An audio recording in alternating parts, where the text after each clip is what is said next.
Mrs. Medina, would you please do a roll call vote? Board Member Ibarra, Present. Board Member Haro, Board Member Mr. Flores, Board Member Thoreen Ojeda, Present. Board Member Fuentes, Present. Board Member Mrs. Flores. Present. Thank you very much. At this time, I will call on our ROTC for their presentation of colors. Please stand.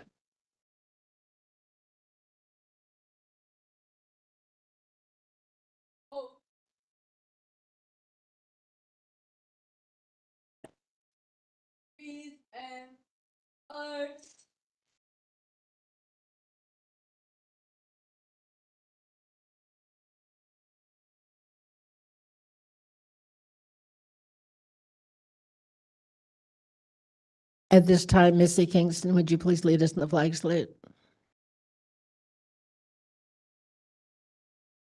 I pledge allegiance to the flag of the United States of America and to the republic for which it stands, one nation, under God, indivisible, with liberty and justice for all. Thank you.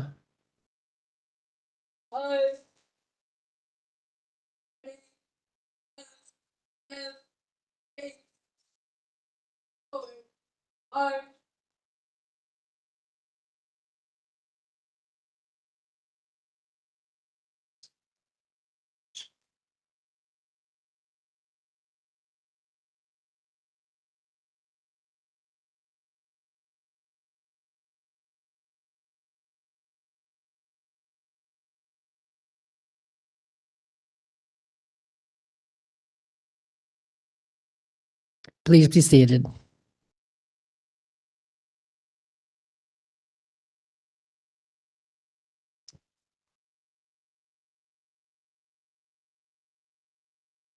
Thank you to Bloomington High School ROTC for their presentation tonight. This, Ada Velador, are you? Hi, we have a translation service available. Do you want? Thank you.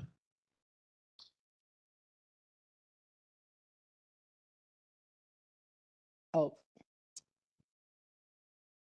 Sorry. Buenas noches, mi nombre es Ada Velador y seré el intérprete esta noche y estoy ubicada en la parte de atrás. Gracias. Thank you very much. At this time, we are at adoption of May 4th, 2023 agenda. I will ask for a motion to adopt the agenda with the following amendments. Amend closed session item 10.3, personnel, public employee, appointment, discipline, dismissal, release, Government Code 54957. Addition of 4 certificated coaching, cross-country assistant co-ed, head fresh sophomore football boys, head varsity soccer girls, pep squad director co-ed.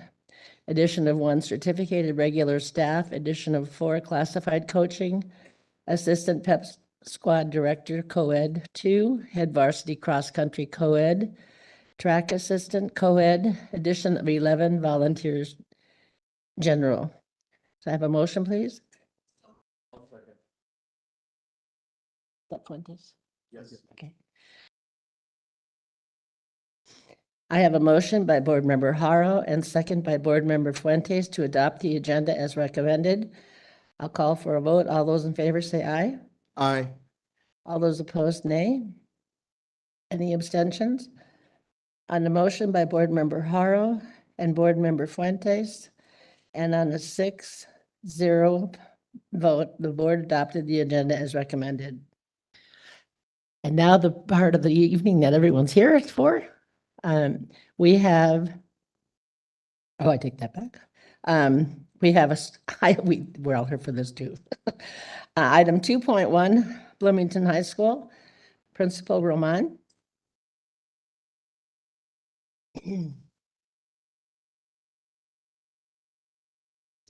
Good evening, Board President Thoreen Ojeda, board members, Superintendent Dr. Miranda, and members of the audience.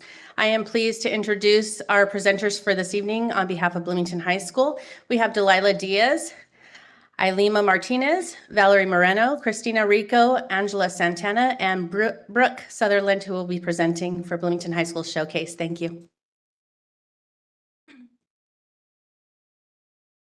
Good evening, Board President Thoring Ojeda, Board members, Superintendent Dr. Miranda, and members of the audience. Good evening, my name is Christina Rico, and I'm a junior in BHS Student Leadership, as well as a junior class Vice President.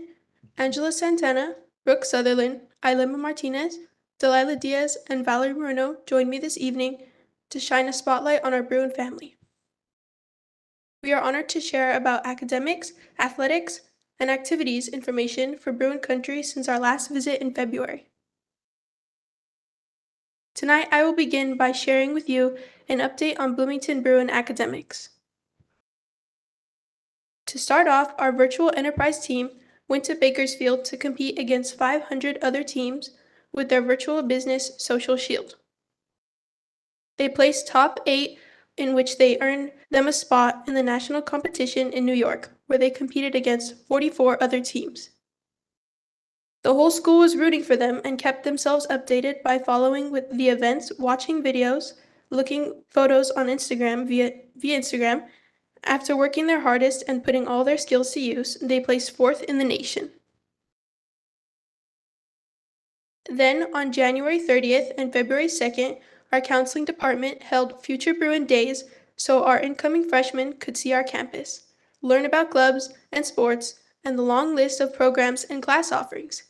ASB, Link Crew, Band, Color Guard, and Cheer welcomed the Future Bruins to campus.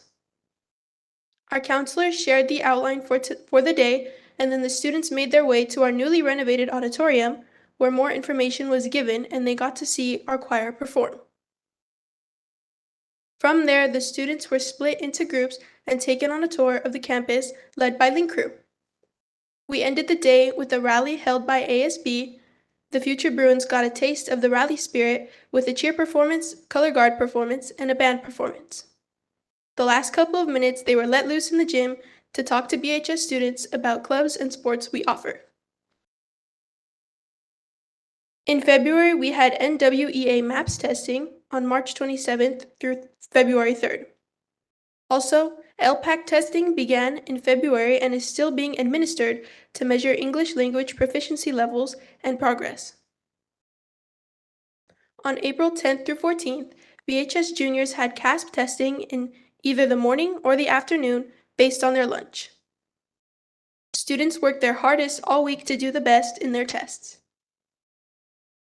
The CJUSD Tomorrow's Leaders program came to BHS for 2 days during lunchtime to give eligible students their golden tickets.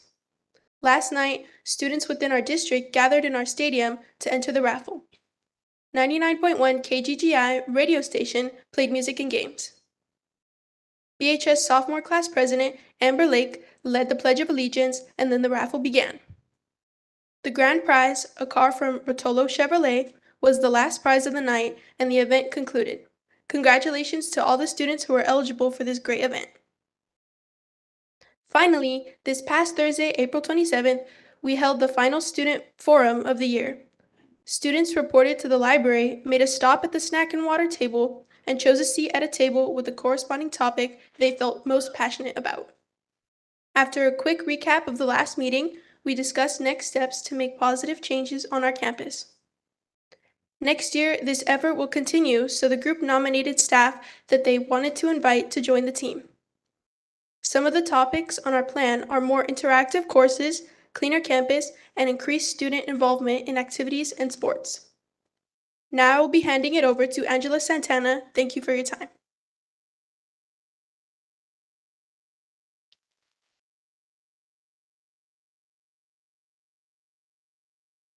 Hello and good evening. My name is Angela Santana, student leader and junior class president at Bloomington High School.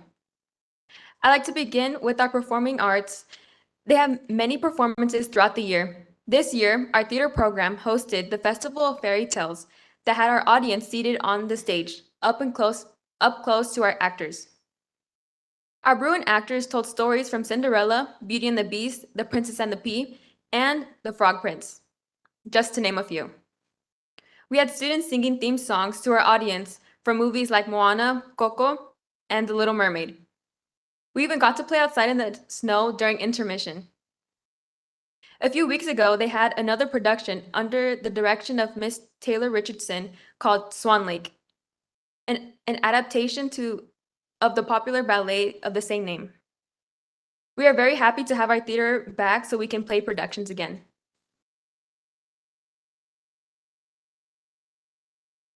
Our choral music program has been performing as well. There were solos that took place at local Shakey's. This was also a fundraiser for the program. One of our wonderful students, Melissa Moran, was invited by San Bernardino County Superintendent Ted Alejandre to perform 2 mariachi songs, as well as be a part of the San Bernardino County Performing Arts Showcase at the historic California Theater. The audience loved her performance, and she represented Bloomington well. Winter Color Guard was promoted to the Scholastic AAA Division, which is the national competition class. They placed 4th in their new division at championships. We give congratulations to our color guard and their hard work representing Bloomington at the national competition. Our winter drumline also competed and was promoted to the Scholastic AA Division, which is also the national competition class. They placed their season at the semifinals at the WGASC Percussion Championships.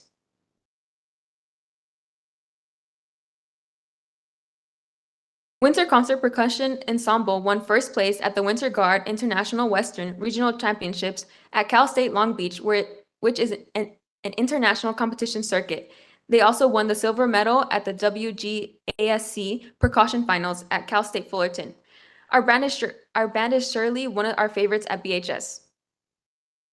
Our concert band will be sharing a concert with all the feeder elementary and middle schools on May 9th and May 10th at 6:30 p.m. We invite you all to join us and watch our amazing concert band performance. Wrapping up our academics portion of the spotlight at Bloomington High School, we have our accomplished NJROTC. With astonishing results, our NJROTC won a total of 25 trophies this school year. They presented the colors over 30 times, including tonight's presentation, and are holding future presentations for Bloomington High School and Slover Mountain High School's commencement ceremonies.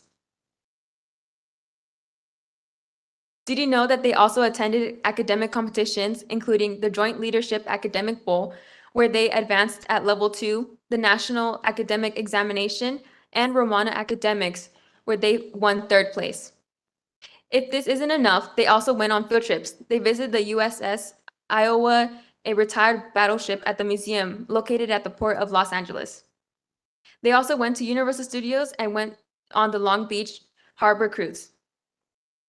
Each year, they host the Navy Ball, this year's event with 150 cadets in attendance, with a joint effort from Colton High School. And now I'd like to pass it on to Brooke Sutherland.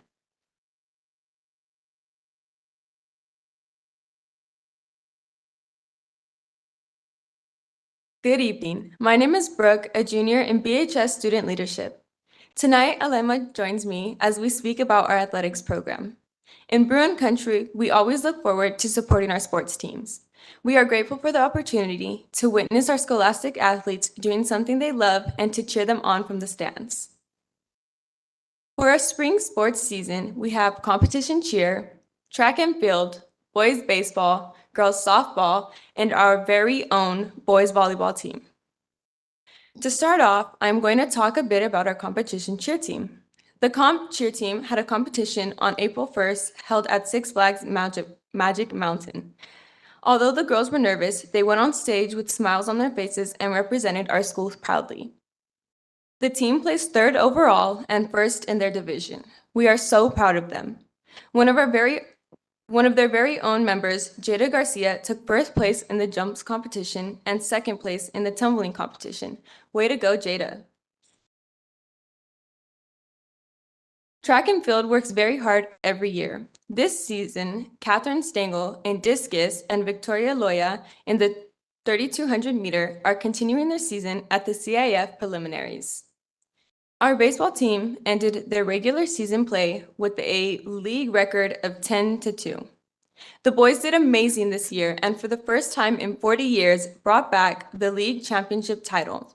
Not only are these guys hardworking on the field, but they are also hardworking off of the field, doing many things for the Bloomington community, such as collecting toys for children and helping pick up trash in Bloomington on Earth Day. They definitely earned the title this year, and we cannot be more overjoyed for them. Tomorrow, both the baseball and softball teams will be having round 1 of CIF playoffs at BHS, so pay a visit if you would like to see them play. I will now turn the remainder of athletics over to Ilema.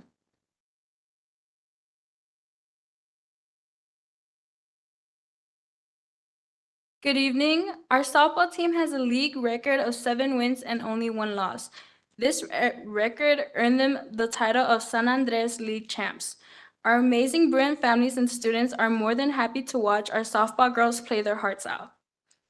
Last but not least, I am more than excited to announce that our boys volleyball team ended the league with a record of 5-1. In their first season back since the late 90s, they also brought home the 2023 league champ title. Making an outstanding comeback, we couldn't be prouder of our Bruin boys. I will now turn the rest of our time to Delilah Diaz and Valerie Moreno for a report on the Bruin activities.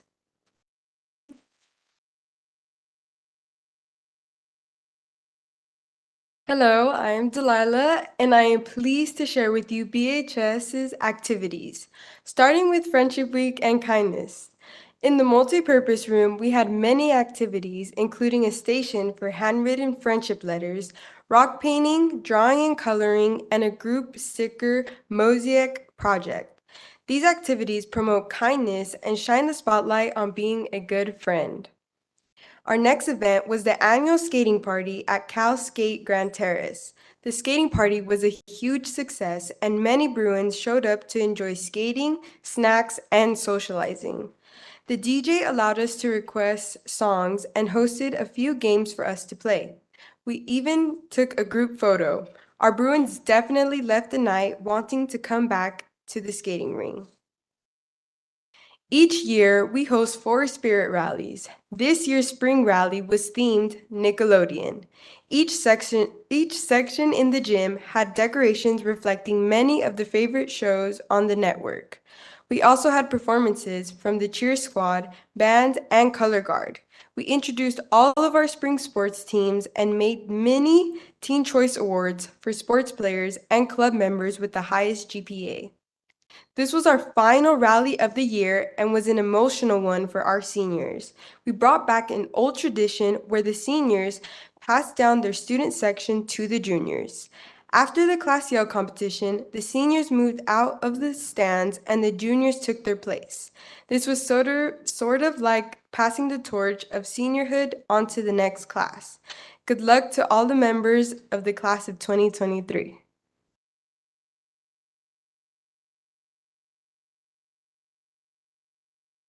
Hello, my name is Valerie Moreno. I am currently a junior BHS student leader and am happy to continue the activity segment.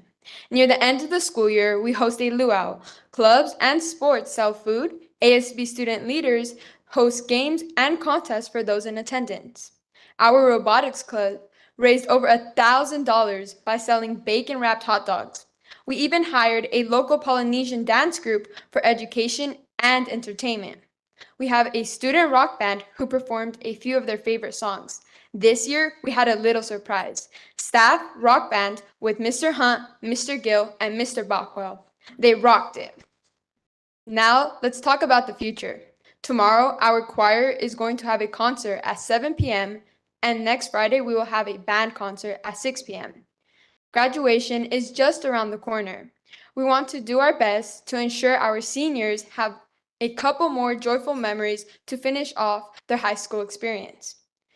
But before the fun, the stress must come. Seniors will be having their finals May 19th to the 23rd. Then the fun starts with senior celebration, grad walks to remind them of their roots, and finally, senior checkout day, the final hurrah of graduation.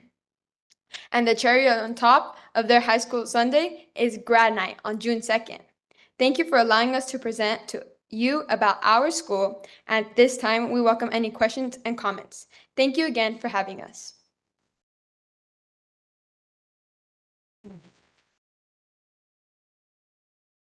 Thank you very much. You did a wonderful job.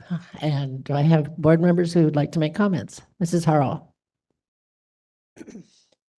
First of all, I'd like to thank you ladies for always coming to our board meetings and telling us everything that's happening in Bruin country. The activities that ASB does, I say this all the time, but the activities that ASB does for our student population is what keeps students coming to school. I mean, we want to think it's all about academics, and we hope it is, but we know that the fun stuff keeps them there. And we are so blessed to have ladies up here, all women. I think it's wonderful. Says a lot about girl power.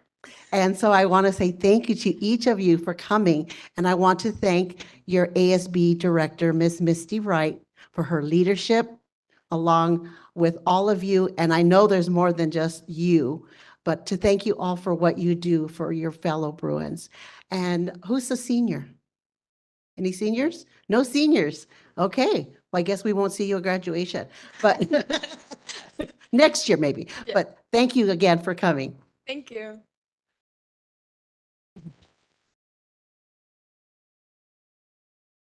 Mr. Fuentes. As always, I'm excited when the Bruins come. Nothing against the other schools, but I have a daughter who goes to Bloomington High School, who's a junior this year, and she'll be a senior next year. And I've had one that graduated a couple of years ago, but I always get excited to hear all the activities, everything that goes on. I try to be there at every single one. I know I was at the luau, and I think there's a picture of me dancing with the guys up there. So I try to participate too, parents. But it's always fun to be out there, to see the energy, to see the activities, to see the sports, to see all the participation that's going on. And I want to congratulate your leader also, Mrs. Wright, Ms. Roman, you ladies as leaders. And I'm glad you're going to continue one more year there because your leadership is going to make a difference at that school. Where are the guys? At home. Because it was the guys. But you know something? It's always about the ladies. So good enough. Good for you. Thank you for bringing all these great activities to our attention, letting us know. Like I said, I'm always try to be there to your career days and your job fairs and all of that. Because to me, it's always important to know what our students are getting, what they're doing, what each and every one are you doing, how you guys are achieving, what your goals are. I always like asking questions and stuff. So I congratulate you, ladies, for being here today, for sharing with us. May you continue to do that one more year and continue to do that as your life continues. Thank you. Thank you, Ms. Ibarra. Ms. Thank you, Joanne. First of all, I just want to say how lucky Bloomington High School is because they're going to get each and every one of you ladies back next year. So that's going to be exciting because you're going to have to top everything you did this year. So hopefully your mind is starting to think. You get the summer to think about everything you want to do for the next year.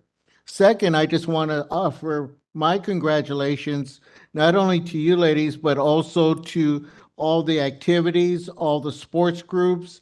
Apparently you had a wonderful seasons in athletics, wonderful ROTC, everything, academics, and it's just a testament to your principal, the teaching staff, your advisor, and most of all to you as leaders there on your campus. So just want to say thank you. We look forward to some wonderful things next year. I look forward to hearing what you have planned. And go Bruins. Thank you. Thank you. Thank you, Ms. Ibarra. Any other comments? Thank you very much, girls. We really do appreciate it. And thank you, Ms. Wright and Ms. Roman. Another wonderful presentation for us. Thank you. Enjoy the last part of your year, but do well on your finals.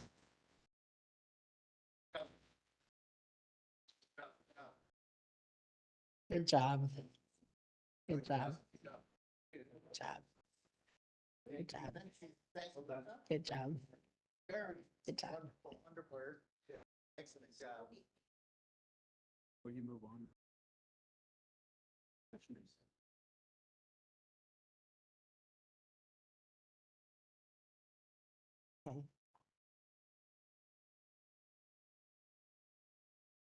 Okay, all right. We are now at item 3.1, employee recognition. Director Cervantes, do you please come forward? Thank you. Good evening, Board President Thorian Ojeda, board members, Superintendent Dr. Miranda, and the members of the audience. Tonight's employee recognition is a continuation from last month. Last month, we introduced our education partner, Coach Eric Aubrey, and unfortunately, he couldn't attend last time. So we didn't want to let him get away without recognizing him tonight. So he's here tonight. So for our education partner is Coach Eric Aubrey, and here to introduce him is Principal Yvette Roman from Bloomington High School. So Coach, come on up, and if you have family and friends and colleagues, please come on up.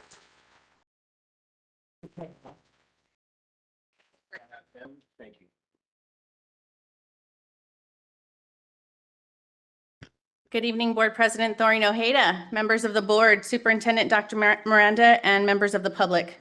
I am honored to recognize and introduce Coach Eric Aubrey as our Educational Partner Award recipient.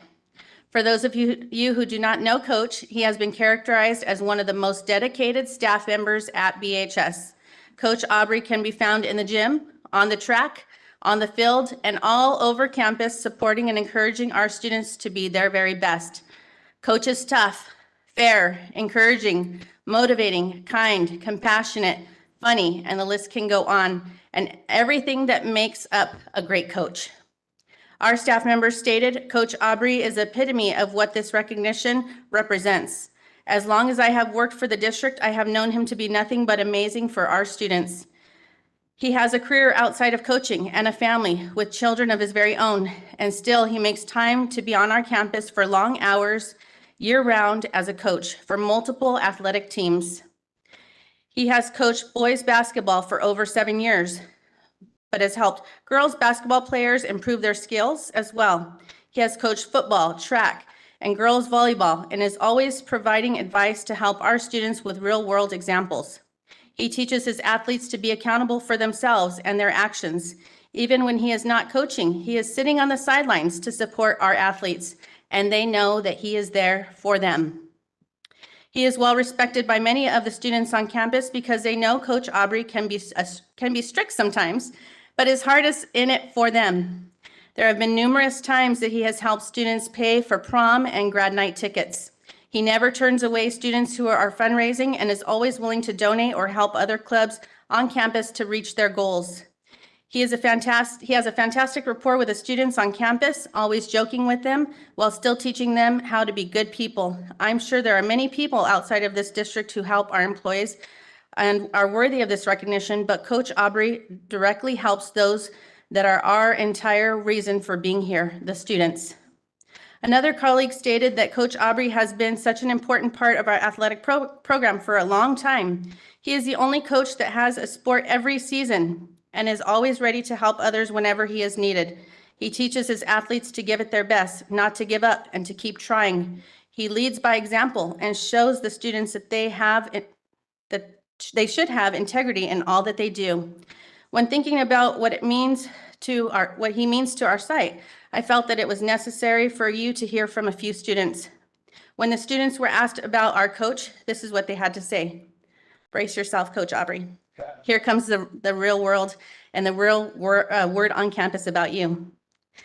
Coach Aubrey is not only a good coach, but is a great leader to his teams.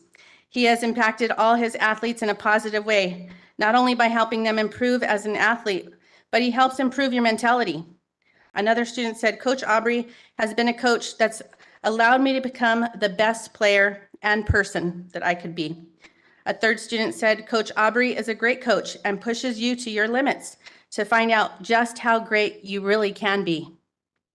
I am thankful for Coach Aubrey and his leadership, dedication, kind-hearted personality, his commitment to our students and our community, and BHS is lucky to have him and appreciates all of his years of service to Bruin Country. Thank you, Coach Aubrey, for being you.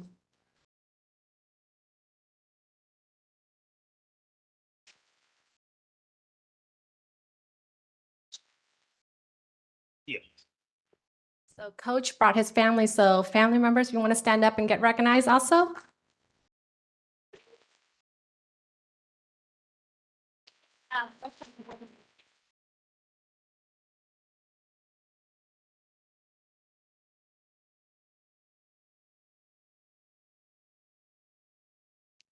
We are lucky.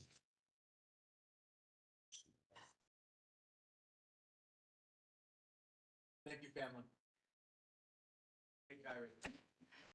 One more round of applause for Coach Eric Aubrey. Congratulations. So this is the end of our presentation for tonight, and we'll be introducing our employee recognition for the May employees at the next board meeting. Thank you. Mr. Ibarra wanted to say something for Coach Aubrey. Yes, I don't know Coach Aubrey personally. Heard a lot of wonderful things about him, as the testimony has attested, just the statements that were read. But one of the things that I know, because I put years of coaching, is the importance of having the family support at home. It's so important because of the hours that coaches put in to help other students outside and people outside of their family.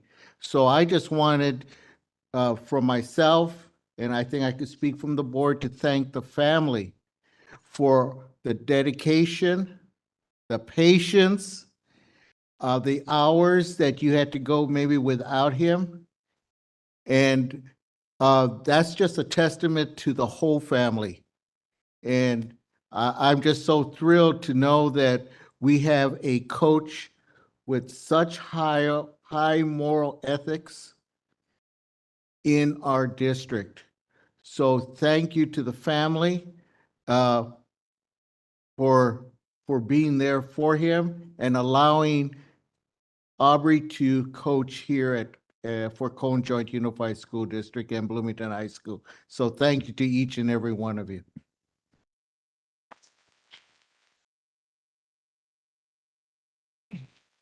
Thank you, Mr. Ibarra. At this time, we'll be going to item 3.2, Reading Challenge Champions, Educational Services Division. Dr. Peterson. Good evening, Board President Thorian Ojeda, board members, Superintendent Dr. Miranda, and members of the audience.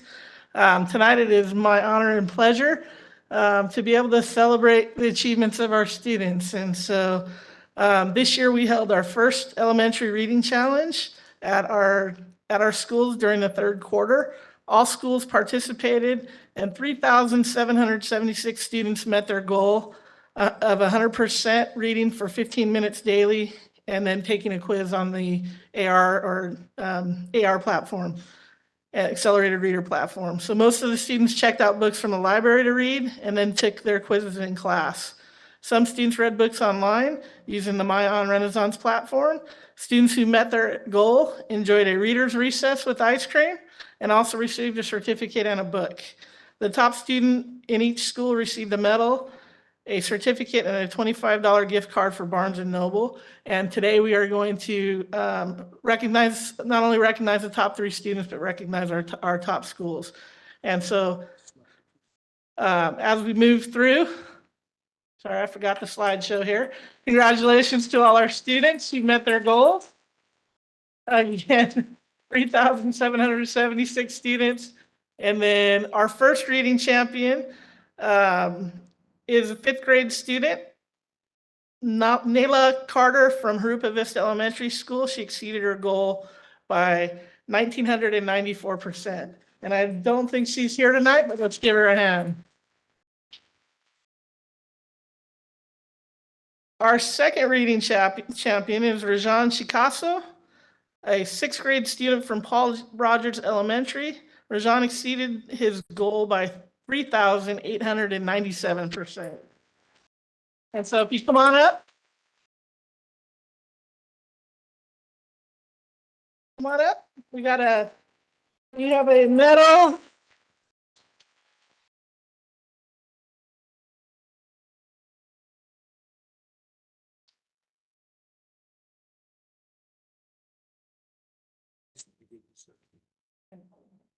I'm gonna read one.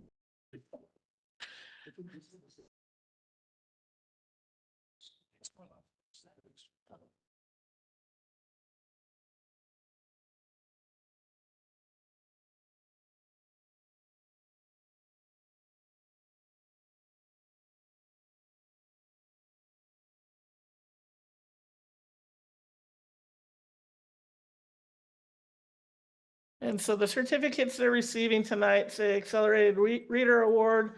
This certificate is awarded to their name and then for achieving their accelerated reader goal in the school and Colton Joint Unified School District. So that's what the certificates say. And then they're receiving a medal and the gift card.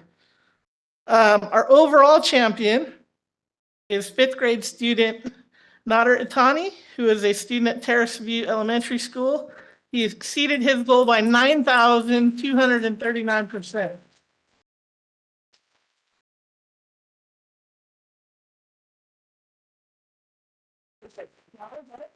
Okay, Nader. Okay, sorry, Nader. Congratulations.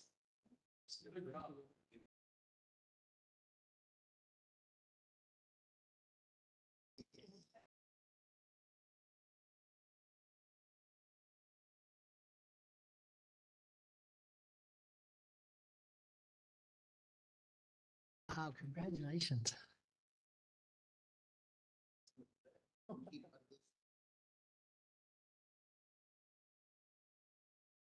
And before we go on to our school sites, a couple people I want to recognize. First, Dr. Hyder and his team, Robin Urquhart, our coordinator, and our CPSs for putting this challenge together, as well as all of our administrators that are here. Wave your hands, and all of our teachers are here that made this happen at the elementary.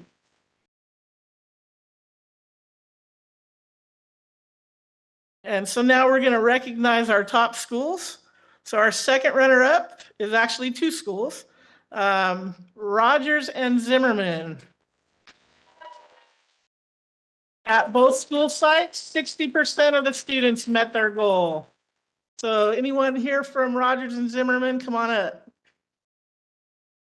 Teachers, students, and administrators.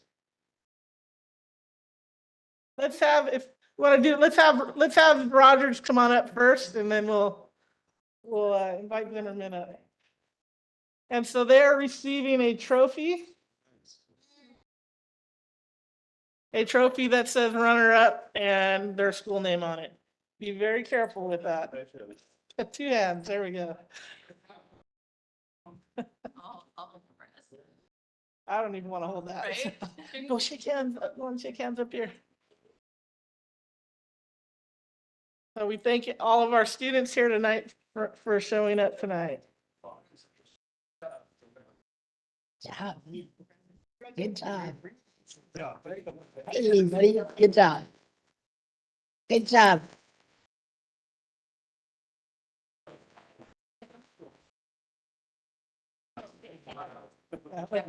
job. Good job. I know, but good job. Somebody had to coordinate it all. Congratulations. Congratulations. Congratulations. Do you have a favorite book? Rogers came well represented tonight. Congratulations again. And then again, our other second runner up is Zimmerman Elementary, again with 60% of their students meeting their goal.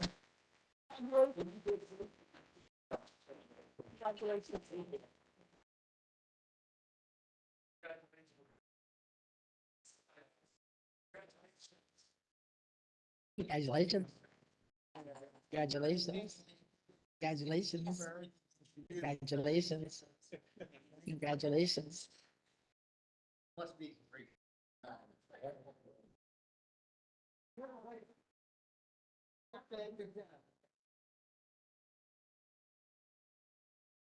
And just to let you know how close it is from 60 to the next level, our first runner up had 61%. meet their reading goal, and that is Terrace View Elementary. We have any Terrace View teachers, students, staff?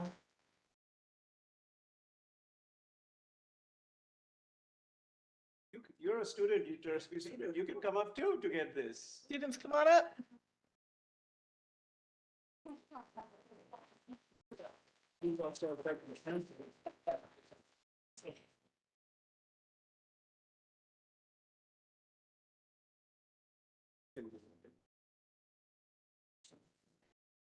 Congratulations. Let's just put their hand over here.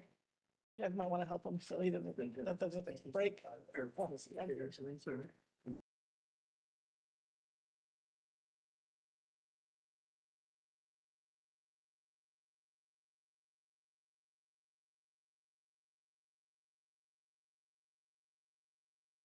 Good job. Again, congratulations. Good job. Thank you. Thank you for everything you guys do.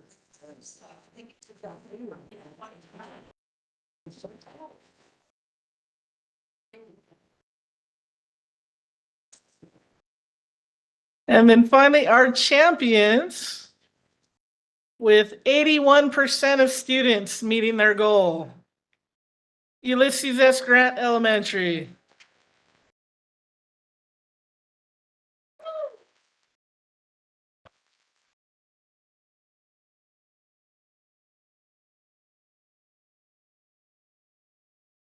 Thank you.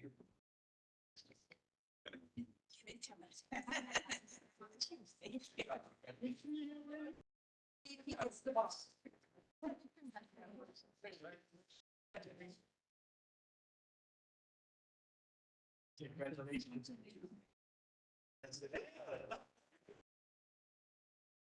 Congratulations. Thank you so much. Thank you. See, now it takes what I do. Look what happened now, it went back. So we congratulate all of our winners and our schools that are here tonight. Our fourth quarter challenge, or the second challenge, ends May 19th. And so we'll have hopefully more to celebrate soon. And if I may go into the next. Yes, you may. Okay. Our next awards tonight honor our science and engineering fair students that participated at our county awards and took home some pretty nice prizes. And so we'd like to recognize those students who qualified and received special recognition for their science fair projects at the county. And so our first group for the excellent battle, TJ Lariba, 5th grade at Terrace View Elementary. He was the elementary sweepstakes winner and a gold medal winner, and won the Science and Technology Education Partnership Award. So come on up, TJ.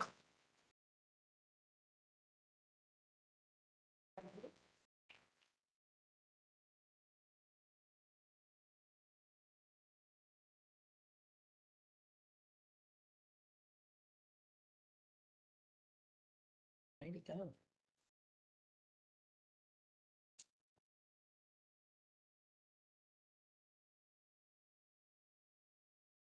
And then our other elementary winner for what type of ball goes the fastest, Daniel Herrera in 5th grade at Rogers Elementary, and he's a gold medal.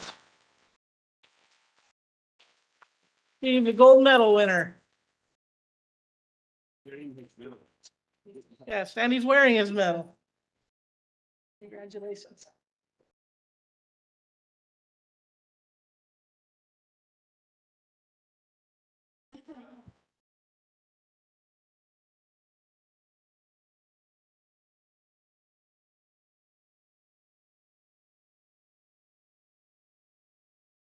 Our next winners are not here tonight. They're actually from the high school division.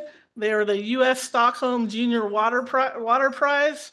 Ricardo Ruiz for how ice affects carbonation, and then Isabella Lara and Kiara Verdine, bronze medal for the U.S. Stockholm Junior Water Prize for bioessay on the toxicity of water and soil. So unfortunately, they're not here tonight, but if we can give them a round of applause. And then our final group, I think, have set a new standard for our science fair.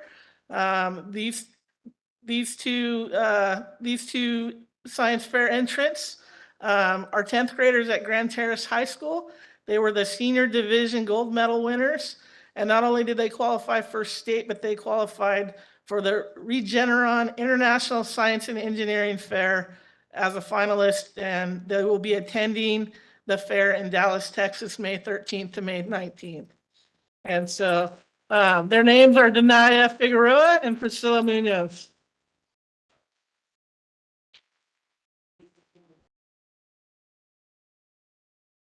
And their project is color object detection glove for the blind. Congratulations.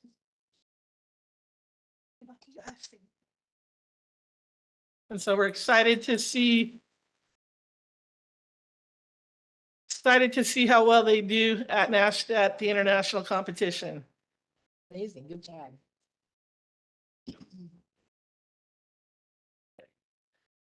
And as we finish up, I would just like to recognize two of our teachers in our audience as well. We have our elementary science fair coordinator here with us tonight, Consuelo Guerrero. And our GTHS Grand Terrace High School teacher and site coordinator, Robert Carrier, sorry.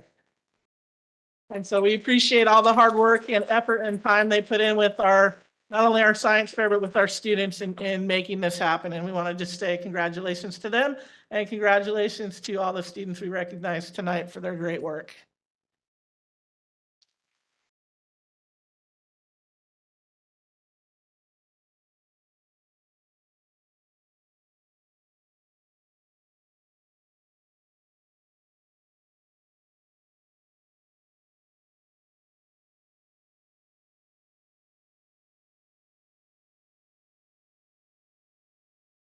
At this time, we'll take a short break. So if you want to leave because your child's received their awards, you can go ahead and do that. Thank you for coming so much. We're very, very proud of all of our children and of our staff. Thank you.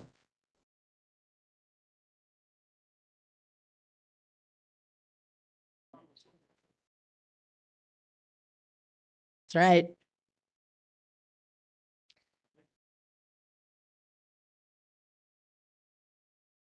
Dan was because I gave him books.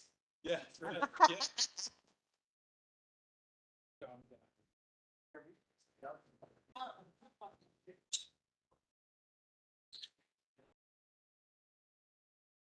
Good job, Mom. Yeah, look at me. My hands hurt real bad. I got. Oh.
Like we're running amok. I know, it's good. See you. Okay. We will come back to order. We are now at item 4.1, public comment. For public comment, each speaker will be invited to the podium and should begin by stating his or her name and residing city. Board bylaw 9323 states that individual speakers shall be allowed 3 minutes to address the board on each agenda or non-agenda item. The board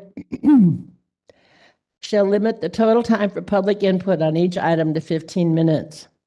With board consent, the president may increase or decrease the time allowed for public presentation, depending on the topic and the number of persons wishing to be heard. The president may take a poll of speakers for or against a particular issue and may ask that additional persons speak only if they have something new to add. Our speaker this evening is John Wood. John Wood.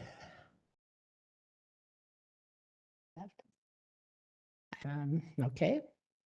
That's the only speaker we had for this evening, so we'll move on to item 5.1, dual immersion expansion update. Assistant Superintendent Dr. Peterson. Thank you. I'd actually like to introduce Dr. Wendy Moore, our Language Support Services Director, and she will give tonight's presentation.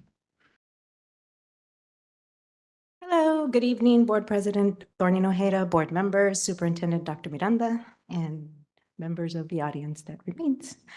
So I have the privilege of presenting tonight a proposal for the expansion of our dual immersion program. As you know, dual immersion promotes multilingualism, and multilingualism promotes culture. A culturally diverse child is better prepared to participate and compete in global society. Currently in our district, we have 3 elementary schools and 1 middle school that offers the dual immersion program. At Alice Burney and Grand Terrace, our students are in kinder and first grade. Next year, those first graders will be promoting to second grade, and we're excited to add TK to those 2 sites as well. So they'll have TK through second grade next year. Ruth Grimes is our pioneer elementary school with the dual immersion program, and so their strands spans from kinder through 6th grade, and we have hopes of adding TK in the 24-25 school year there. Joe Baca is our middle school that offers the dual immersion program, and they currently have history and Spanish for Spanish speakers. And next year we are going to be adding science so that students can continue to develop their biliteracy and bilingualism. In the elementary level, our DI model is a 90-10 model with the target language of Spanish. Students are permitted to enter the program in kinder and now TK for next year. And up until the first semester of first grade, each school site will have a strand that spans from TK or K through 6th grade. This image shows what the program looks like as it spans through the 7 or 8 years that students are in the program. So you can see the green pencil represents the target language of Spanish and the blue pencil is English. Students start in the program in TK and K with receiving 90% of their instruction in Spanish and 10% in English. As they progress through the years, the percentage of Spanish decreases by 10% and English increases by 10%. So you can see it follows 90-10, 80-20. Once they get to 4th grade, they reach 50% English and 50% Spanish, and that continues on through 4th, 5th, and 6th grade. One of the ultimate goals of the dual language program is to prepare students to receive the seal of biliteracy. So these are our stats for the last 5 years in Colton. The numbers for 22-23 are not yet complete, as our counselors are in the process of getting students, they're approved for their seal of biliteracy. So this brings me to our proposal for today. In order to align CJUSD with Global California 2030 and our EL roadmap, we are proposing to continue with the expansion of our dual immersion program. Essentially, Global 2030 calls for an increase in the number of multilingual students, and that can be accomplished through expanding our dual immersion programs. We would like to propose that a dual immersion strand be opened in the South Bloomington area for the 24-25 school year. And the strand would start in TK and K, and then add an additional grade level each subsequent year until we get to 6th grade. Beyond 2025, we hope to continue exploring options to expand our dual immersion program at other sites. So in the South Bloomington area, we have 2 elementary schools, Crestmore Elementary and Zimmerman Elementary. The existing dual programs that we have in Grand Terrace Elementary services the Grand Terrace area, Alice Burney services the Colton area, Grimes the North Bloomington area, and so a school in South Bloomington would allow us to service the South Bloomington area as well as the Fontana schools. So the first question we have to ask is, does the community see a need for this? Prior to my arrival in LSS, our department conducted a survey in 2020 where they questioned families at Zimmerman and Crestmore and asked the question, would you like your child to become bilingual? There was about 100 families surveyed at each of the sites, and it was roughly 50% Spanish-speaking and 50% English-speaking families. The next question that was asked is, if your school were to have a dual language program, would you enroll your child? And again, high numbers of parents responded with yes. The next big part of making this decision was working with CABE, the California Association of Bilingual Educators, and utilizing their location decision matrix. Essentially, it just looks at the key components to consider when opening a dual immersion school. So we started off by visiting each of the sites, and I presented their staff with an overview of dual immersion, similar to what we present to parents who are new to the program. This is what the program consists of. Here's some of our data, the curriculum that's used, and then gave them the opportunity to ask questions. Before we left, we asked them to complete a survey, and some of the responses are in this matrix. So the first one is teachers in support of a DLI program at their site. It was a Likert scale, 1 being not in support, 5 being fully in support. And so you see the averages there for both of the sites.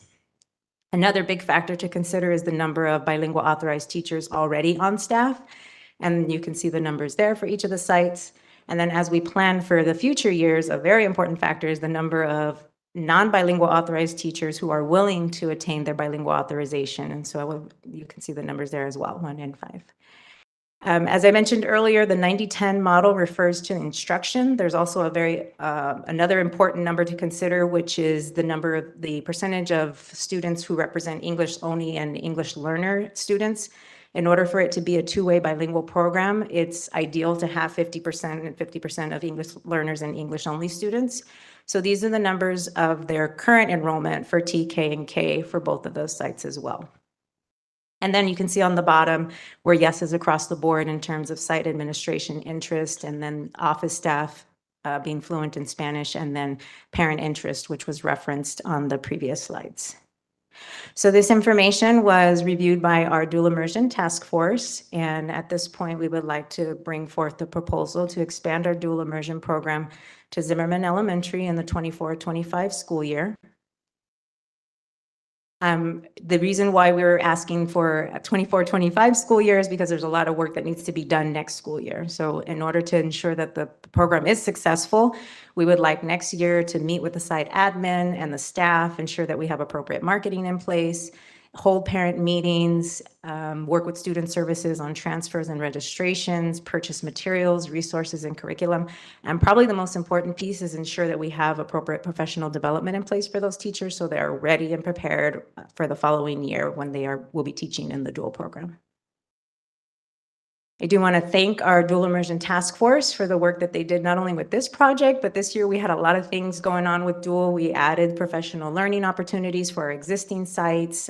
We've worked on a master plan, and they've done a lot of other things to help develop our program. So I did want to end with this quote: learning another language is not only learning different words for the same things, but learning another way to think about things.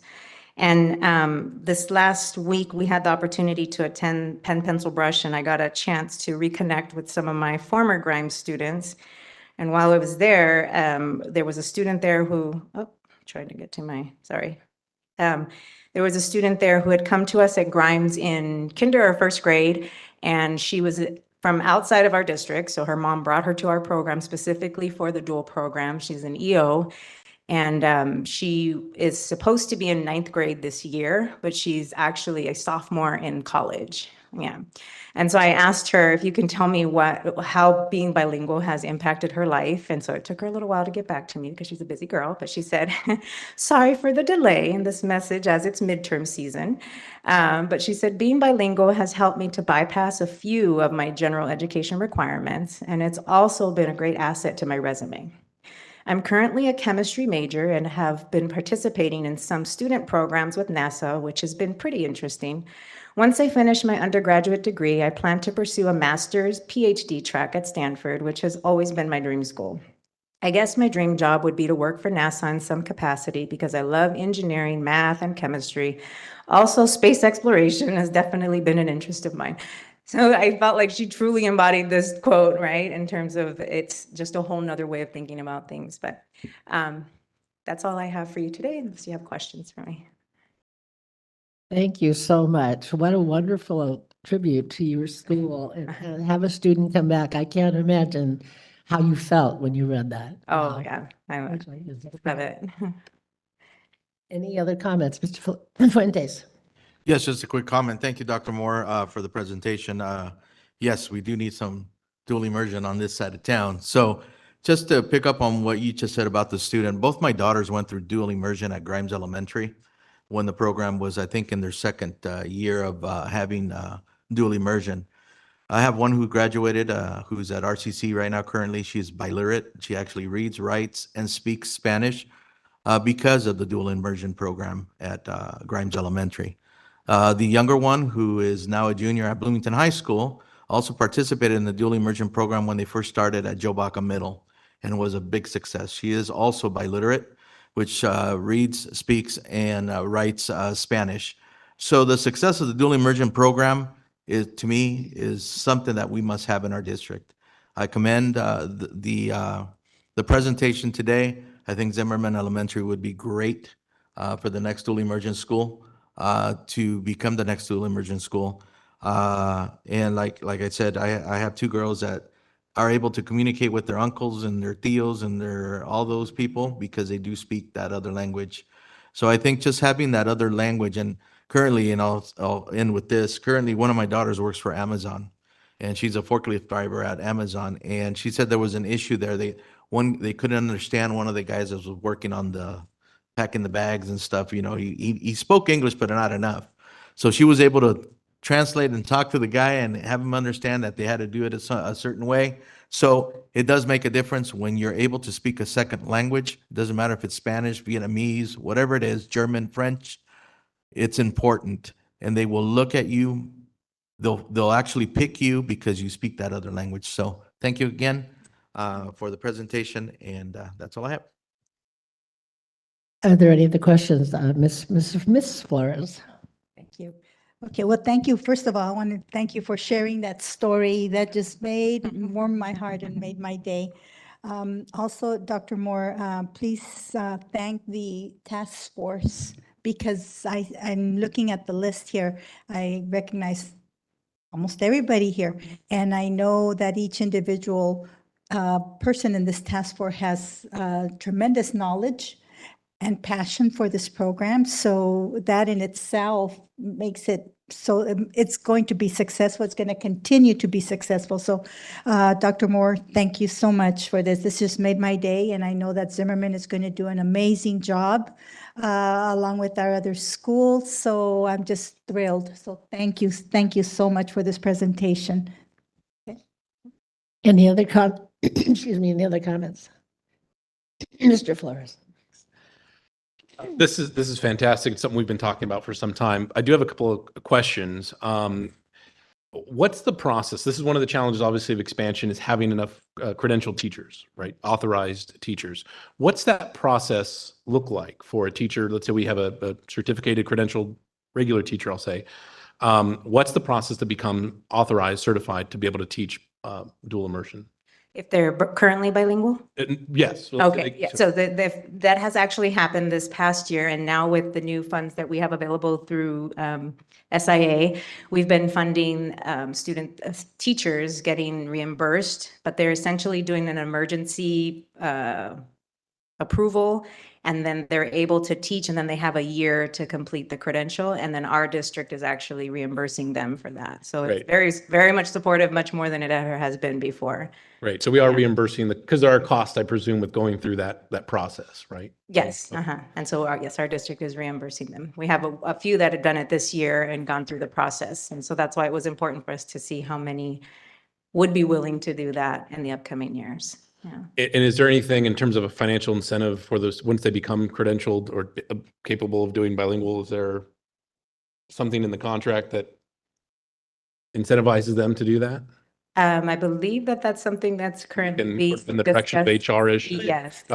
Actually, in the LCAP for next year, when it's approved for dual immersion stipends for the Stipends, so great, because it's obviously you're going an extra step in earning that additional credential. So that's for folks that are currently bilingual but haven't gone through the process. So the next question, and I had this conversation going back a little ways actually with Robert Lemoyne. We have a lot of folks that are bilingual to various degrees. So let's say they speak some Spanish, but with additional support, they could become more fluent. They're fluent and comprehensive enough to be able to get to that next level. Because I think that's true of probably a number of folks in our district. A lot of us, myself included, I wouldn't probably be PhD level. I can get by, but is there thought given to helping folks improve their language? At this point, it's Spanish, so they can get to the level where they can then start the process to become credentialed. Have we given some thought to that? Like offering programs within the district to help them develop their Spanish? Absolutely. Or reimbursing them if they're going to go and take classes to improve their fluency and comprehension, reading, writing in Spanish. So let's say they spoke it at home. They never really got into the reading and writing level of it, which I think is very common for our community. Could we incentivize them in some way or assist them and encourage them to go that extra mile and become more proficient? I think that we're all in favor of adults moving towards bilingualism as we are with teachers at students. I think it's something we could definitely look into. It is not something that currently exists, but it definitely warrants us looking into to support those teachers. Yeah. No, I appreciate it. I think because it's always great to have teachers ready to go, but the reality is we're all competing for teachers as it is. So when you add looking for teachers that are already credentialed to do dual immersion, that's a small population that a lot of districts are going after. So the idea of growing our own, the idea of encouraging and fostering that professional development in-house, we already have great teachers. And like I said, we may have teachers that are close, and helping them get over the finish line would be great. So a thought, maybe something to discuss, even obviously with ACE, they may have some thoughts on that. So I'd appreciate it. Yeah, no, that's a great point. Oh, off here. In addition, I think we can also explore that in our design plan. Because a big part of that is we're focused on the professional development piece, building capacity. So perhaps in there, as Ms. Murphy looks at me like saying, really, Dr. Miranda? No, but because we are for building capacity, and I think that would be an opportunity there to explore in our design plan to build the bilingualism that you're referring to.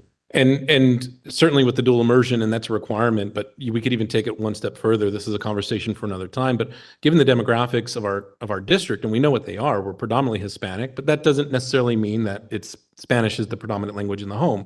But if you look at the Yale numbers, particularly at certain schools, it's very high. So the ability to communicate with parents and families, and we find this at a lot of our sites where, you know, there isn't a site in the district, I think, that you have a percentage of parents that we need to communicate. We see that. And we've always sent translation services out to every site. And I love that about this district. We've been doing that for years. But having teachers, having administrators, having folks that are more fluent in Spanish in particular, because that's the language that we find most predominant, it's just good for the district, the ability to communicate with parents, to communicate with the community. So, this is a great segue into that, is how we can maybe start to build that capacity and expand our dual immersion program and encourage folks learning another language, all of us really. And the last thing that I'll mention is, and we talked about how it's great in practical terms on the workplace, it's good in terms of expanding your understanding of cultures, but we've seen in data, now this is going back a little bit, but I recall as we looked at test scores for Grimes in particular compared to other cohorts, we see the dual immersion class test scores, they're comparable with others, they take a little dip and then they shoot up in 5th and 6th. They actually excel in, interestingly, not just EL, but in the math and science as well. The math test scores actually tend to be higher in our dual immersion classes than with their other non-dual immersion cohorts. So, I mean, there's science behind that process by which you are rewiring yourself to think in multiple languages and be multilingual. So there's data to support how that helps all aspects of academic growth. So Yeah. I'll never forget that graph because I thought it was really fascinating to see that arc. So thank you. I have one more comment if I can. Mr. Fuentes? The biliterate seal, it's a great thing also. I just wanted to say that. I forgot to say that in my comments. I think I see the students more interested in that. I know we don't have the final numbers for this year, but I do see them interested. I always ask the students, are you guys going to take the biliteracy, exam? Oh, yes, Mr. Fuentes, we're going to take it because, it's something that I'm going to really, really use. For example, my daughter has it, the one that graduated from Bloomington High School, and she took the test and she passed it, and the other one's getting ready to take the test soon. So I think it's very important that we have those programs available for our students. And the dual immersion for me is 100%, I would say 200% for me. And as Dan said, to prepare our teachers, prepare them in the Spanish language, because, our design plans talks about role models. And if they can be role models in just being able to speak that second language and teach it, it's a big, big, big plus. Thank you. So if I can jump in real quick on the process too, just know that the next board meeting will bring in an action item back for the board to approve having it at Zimmerman. Thank you. Thank you very much for the presentation.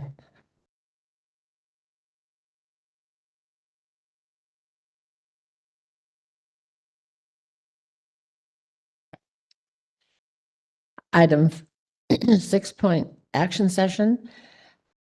Item 6.1 through 6.55. Is there anyone who would like to pull an item to be considered separately? Yes, item 6.52. Okay.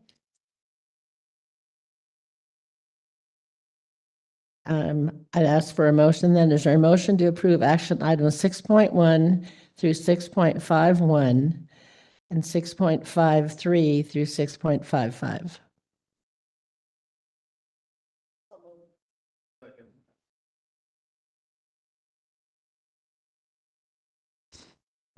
I have a motion by Board Member Haro and seconded by Board Member Fuentes to approve the action item 6.1 through 6.51 and 6.53 through 6.55. I'll call for the vote. All those in favor, aye? Aye. Nay? Abstention? All right, then on a motion by Board Member Haro and seconded by Board Member Fuentes, carried on a 6-0 vote. The board approved action item 6.1 through 6.51 and 6.53 to 6.55. Okay. Could I have a motion, please, to approve item 6.52?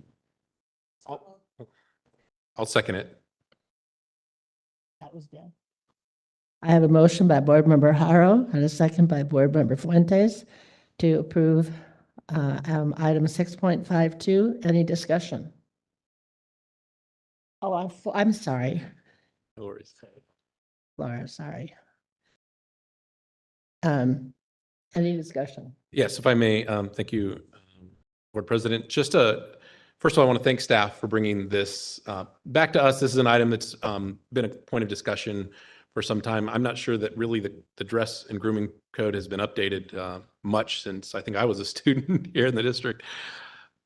Thank you, Dr. Ortiz. If you wouldn't mind, if I may, this was such an interesting process that you shared with me. The input from students and the extensive engagement that we had, I think it's important to note that this came about not just through administrators kind of working at the table, but with a lot of insight and input from students. So would you mind just a few minutes, Dr. Ortiz, sharing with us the process, how we got to this new policy?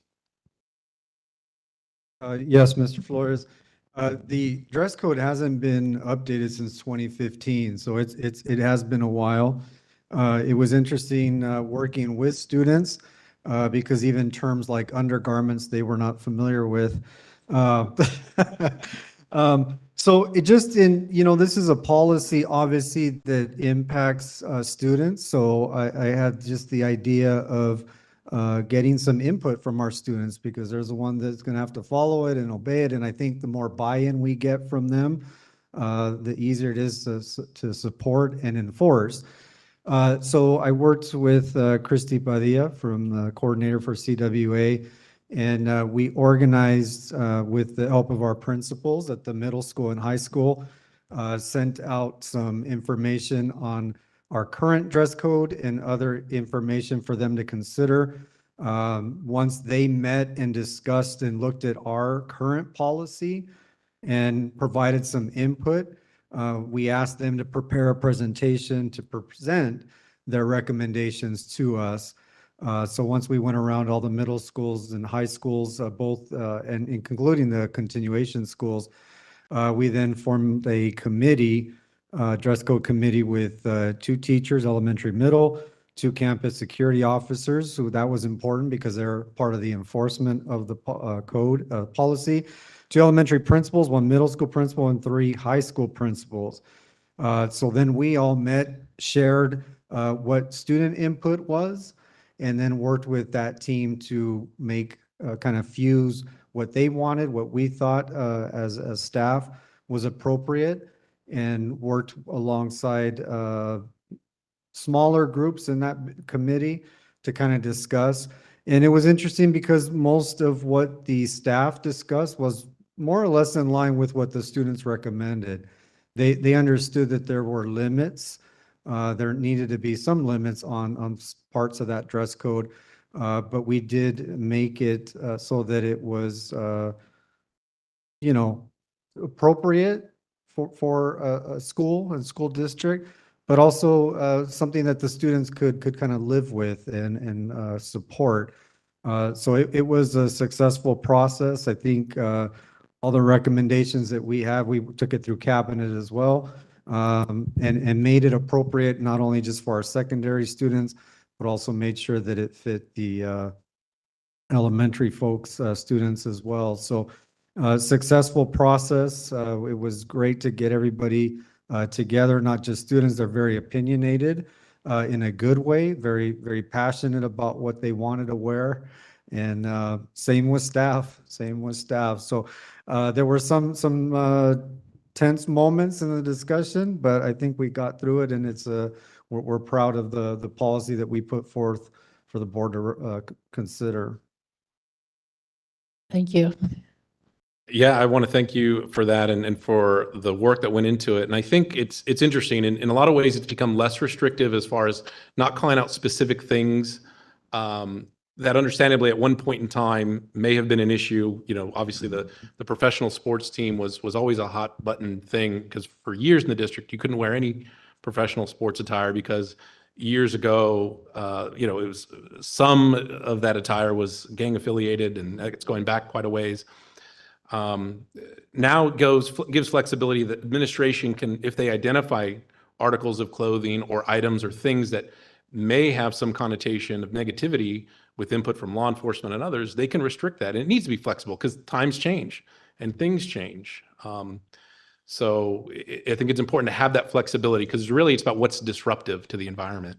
And that changes as styles change. And the things that we used to wear back when, the kids now, although some of it has come back around and it really shouldn't have, but that flexibility is important, I think. And so I appreciate that. And the emphasis, I hope, that what you wear to school and what you wear in general really speaks to, who you are.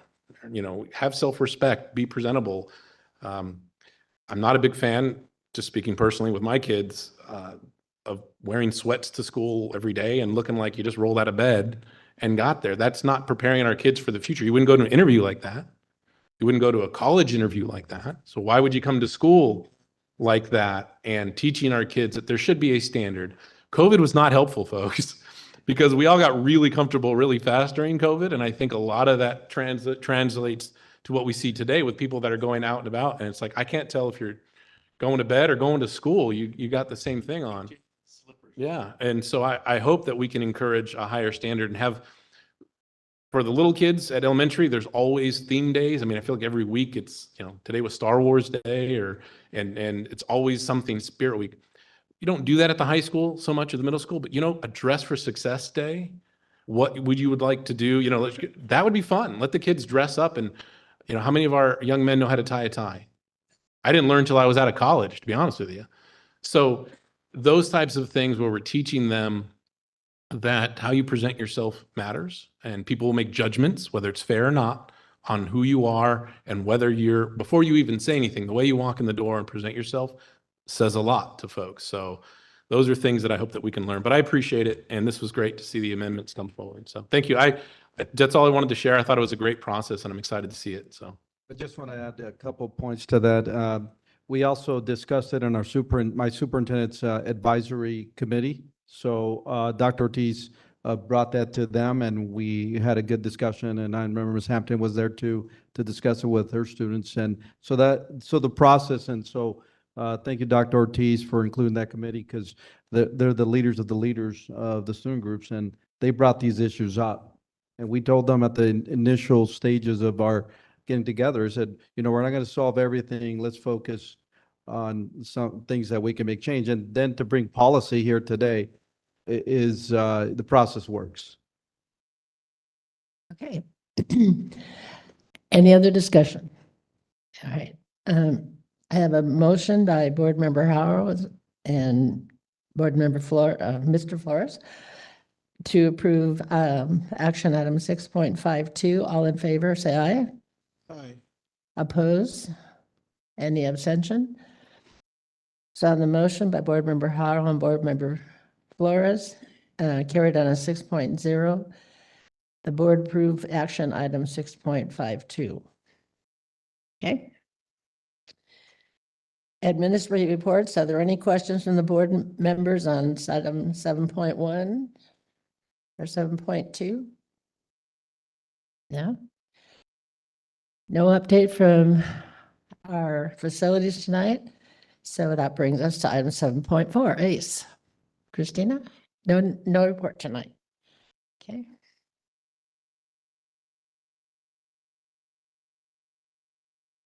.5 CSEA. Anyone here from CSEA? Come on up.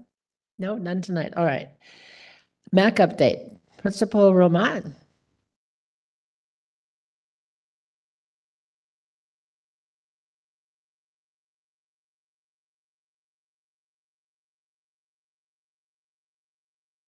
Good evening, Board President Thoring Ojeda, board members, Superintendent Dr. Miranda, and members of the audience. Thank you for your time tonight. We will try to be short and sweet, but also want to be informative. So, well, we have the slide clicker. Thank you.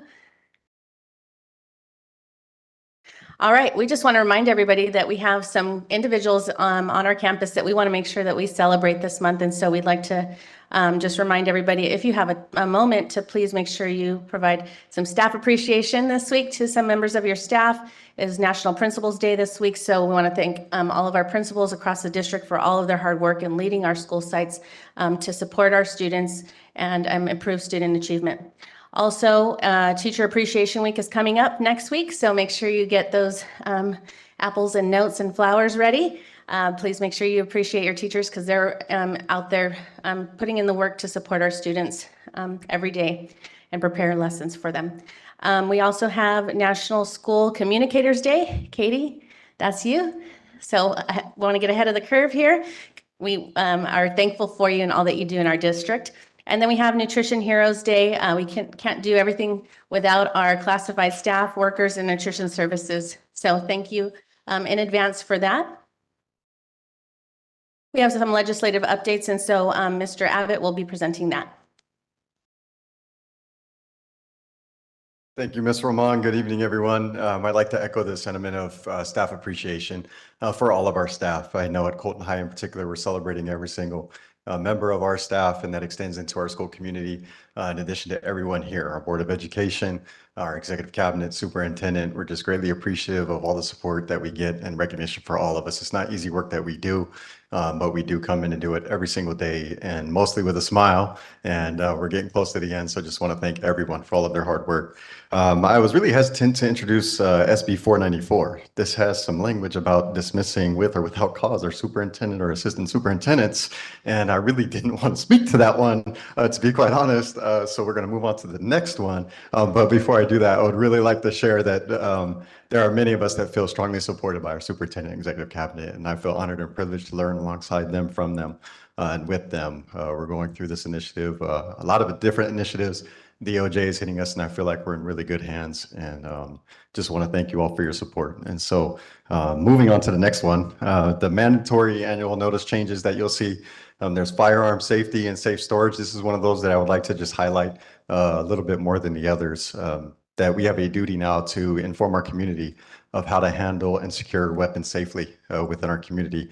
And within the bill, you'll see a lot of data that speaks to the why, that even more so as a school, that we provide the support and education to our community members that do legally own firearms. And if they illegally own firearms, we still provide that service for them and inform them of what is going on with that. And you can see the other bills that are there that will be required to communicate to our school community. SB 765 allows retirees to come back to help us out due to this shortage. So that is definitely going to be a support for us moving forward. You can see in AB 247 school facilities bond, 10% of school bond fundings for facilities will be dedicated to small school districts. To be quite honest, I was reading through a lot of the language and there was a different formula. Even though as a former math teacher, it seemed very confusing. So I think Mr. Fromm, definitely his expertise will help us out with that one there. And then SB 292 just basically mandates a required date of October 15th for test scores to be released and informed to our school community. And up next, the great Tiffany Hampton. Good evening, everyone. So I'm going to be speaking upon equity. So there was the AXA Equity Conference that took place last month. Many people said it was an amazing conference, really talked about social justice and how we can give a voice to our students and our staff. AXA leaders are currently at the Lead with Pride Summit in San Diego. I went up there and I just drove right back right now to make it for this board meeting in 2.5-hour traffic. But definitely worth it. My AP actually presented, and she had a room full of individuals as we spoke about the love and pride that we have for all students at Slower Mountain High School. So shout out to Ms. Fryhope. And Dr. Mooney is also there, so shout out to him for also supporting.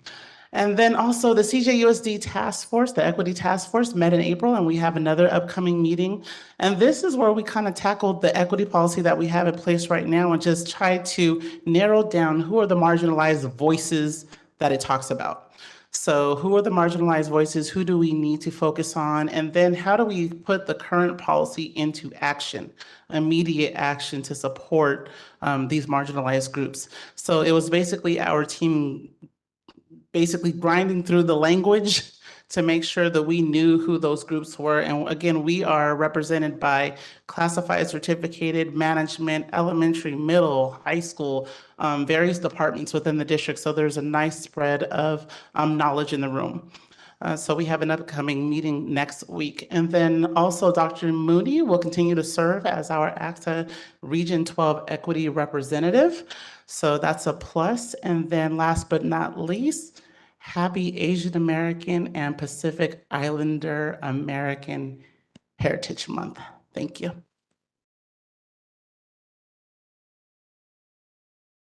Thank you.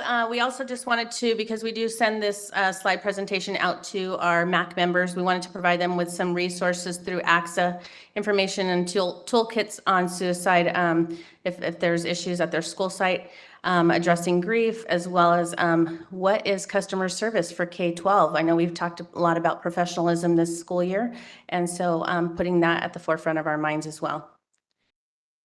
As a reminder, we'd love to have you join MAC if you're not a MAC member, so we encourage you to join. There's many ways to join. And then last but not least, we'd like to put this out there, save the date for a June 3rd. This is a Saturday at 5:30 p.m. This is going to be our end of the year management gathering. All management, even non-MAC members, are welcomed. Please RSVP, that way we can order dinner for you. Our dinner menu will be brisket, baby back ribs, and vegetable lasagna for those of you who are vegetarian. So we'd love to have you there. Also, Mrs. Gomez will be opening up her house for this celebration. So we'd also like to send her off with a wonderful celebration. And this event gives us a chance to celebrate her and all of her years of service to CJUSD. So if you'd like to come and join us, feel free to do so. Please fill out that form. And this will be going out to all of our MAC members and management. Thank you. Have a wonderful evening, and thank you for listening to our MAC presentation. Thank you.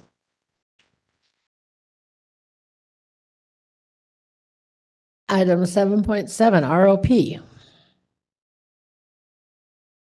Well, we haven't had our meeting. We're going to have it next week. But just want to remind everyone that on Wednesday, the 10th of May, is our Evening of Excellence there at our office and building there at in Redlands off Lagonia. And it's going to be an evening of scholarships and student showcases, so that if anyone's interested, and everyone is invited to go down. I know that last year when we had it, there were several of you who attended. So just want to make sure that we keep that in our calendar so that you could attend if you'd like. It's really, really nice evening. So Pat, do you have anything to add? Nope. Okay, and how about you, Israel? Nope. Okay, we're good, Joanne. Okay, thank you very much. Item 8.1, Superintendent's Communique. All right, thank you, Board President Joanne Ojeda, board members, executive cabinet, members of the audience, and also online. Just on my communique, I have 3 slides, so let's go with the first one, WASC accreditation. Now, this week, we received some really good news for Grand Terrace High School and Washington High School. A few months ago, as the board recalls, Grand Terrace High School and Washington had visits from the WASC committee, and we received the official letter this week. Each site was awarded a 6-year accreditation with a 3-year mid-cycle review. So congratulations to both sites. That's actually really good. So thank you to Principal Neighbors and Principal Torres, along with the staff, of course, who worked diligently to ensure that not only the reports were completed on time, but also ensuring that the sites were prepared for the visits. And so along myself and the Board of Education, I want to thank each of the principals for their dedication and commitment supporting and preparing for these essential WASP visits. So congratulations. So let's give it up to both schools. I don't see Sandy there, but I do see Principal Neighbors back there hiding, but he's there. So there he goes. All right. So next slide, please. Teacher Appreciation Week. I say where the rubber meets the road is where it's in the classroom, where the teachers and I'll tell you, our teachers, or not only after COVID, after the pandemic, but they just have been, they've gone through a lot. And so I'm married to a first grade teacher, actually a bilingual teacher too, and executive cabinet also. So just the days coming up, it's scheduled for May 10th, May 10th.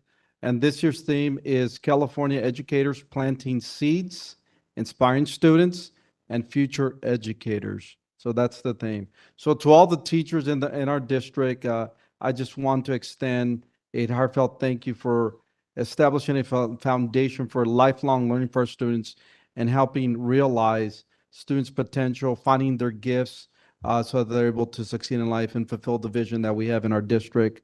So again, on behalf of the Board of Education, thank you, thank you, thank you, a million thanks. So we just couldn't possibly thank teachers enough for what they have to deal with. But it's a labor of love, I know that.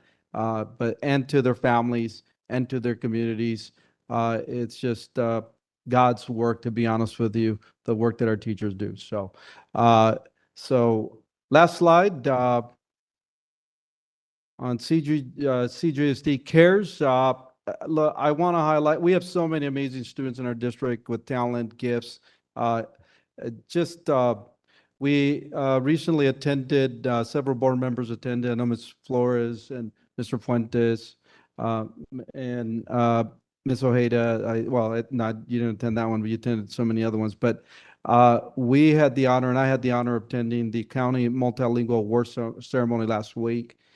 Grand Terrace High School student Fernanda Bahina was one of the 3 essay scholarship recipients who was recognized at the Multilingual Recognition Dinner. Her heartfelt essay spoke of determination and overcoming obstacles. She wants to raise, and this is quote, raise our children to learn and embrace how important their culturally significant dialect is and how it will help them satisfy their enjoyment in their work and their life. So I just want to thank and congratulate again Fernanda for sharing her inspiring essay. If you were there in the room to listen to that essay, was incredible. She wants to be a pro bono lawyer when she grows up. Harvard, I think she said she's going to go to Harvard or Yale or an Ivy League school, and so she's going to do it. So way to go, Fernanda. You are incredible and just an inspiration to all of us that evening. And with that, I would like to turn it back over to you, Board President. Thank you very much. Thank you, Dr. Miranda. Board member comments. Let's start with Mrs. Haro. I just have a couple of things. The first thing I want to mention is that I attended an event at Los Osos High School in Rancho Cucamonga. It was a musical. And I noticed when I was out in the lobby and in the bathroom, they have these posters. And I took a picture of it. It is from the Jason Foundation. And the posters, the Jason Foundation provides a free smartphone app to all students. And it says on top, a friend asks. And it starts out with nationally over 1 of 6 young people seriously consider suicide in the last 12 months. And it talks about middle school. These posters are all over middle schools and high schools. And the app is free. It has a QR code, and they put these all over the school sites. So the child can just scan the QR code and ask for help. Or they can also anonymously talk about someone who they believe is feeling this way. I think this program looks tremendous, and it's all free. So I will send this to you, Frank, so that we can get these posters and put them in all our sites. I think it's important. So I wanted to talk about that. I also wanted to talk about, and this one, Owen, this one's, I guess maybe Owen, I don't know. I was out at Crestmore Elementary And I noticed the pilot gas station that's going to be next to that is next to Zimmerman Elementary. I believe that when this whole agreement all happened, there were supposed to be on Santa Ana signs that said no idling and no parking and all of that good stuff. Well, when I made my turn to go down to Zimmerman, there were food trucks parked there, were right by the no parking signs. They had not shade shelters outside for people were eating on the street. I mean, I'm just, this is something we got to handle now. I guess work with the county, do whatever we got to do. I don't know what it is, but whatever it is, we've got to do something. Because once that school is built, I know that that's not going to be the street is going to be on the other one, but this is going to be a nightmare. And I saw that and I just freaked out.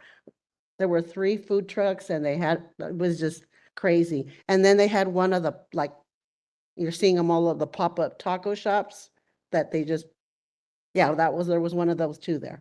And I'm like, Lord, I just could see nothing but trouble. So I just wanted to bring that up, that I saw that and bring it to the attention so that maybe we could, I don't know what we can do. The last thing I want to talk about is I did attend with Dr. Ortiz and Rob Pearson. I went to the Crestmore talk with our teachers. And I just want to thank them for coming to the school and talking to the teachers. But I want to talk about one particular student, and I won't say names, I won't say the teachers' names, because this particular story, I sat there and cried. This student has been asked, parents have asked for help for this student since the student got to the school. The parents have begged for help. The student was tested by our district several times and denied services. This is a student who kicked the assistant principal in the stomach. This is a student who needed help, and we didn't give it to him. So the parent pulled the student out of Colton Joint Unified and took him to San Bernardino Unified School District. He was a 6th grade student, and the minute he was put into general ed, teacher brought up concerns, and they checked into it, and they did what they needed to do. And this student, they didn't know where to place him because they didn't have a 6th grade class to put him in, an SDC class. So San Bernardino put him in a 7th grade class. And the reason I bring this up is because they did this 2 weeks after the kid was in that classroom. When this kid and this parents were crying out in this district for years for help. All our kids deserve that help. A parent should not be crying out for help for their children and asking us as a school district. We need to do better. We need to do better. And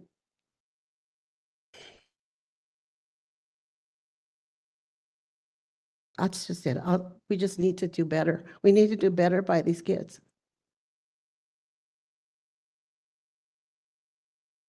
I just want to remind Superintendent Miranda, and I won't be at the next board meeting on the 18th. That's my sister's funeral, so I just wanted to remind you that I would not be here. Thank you. Thank you, Mrs. Haro. Board Member Bertha Flores.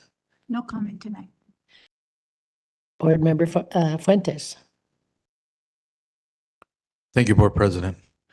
Just wanted to congratulate Brandon Rodriguez Silva. He is a young man from Grand Terrace High School, junior, who won the car yesterday at Tomorrow's Leaders.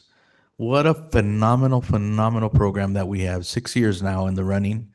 I wanted to just congratulate him and congratulate every student who received something yesterday, from a third generation AirPods to a Bluetooth speaker to a 65-inch TV.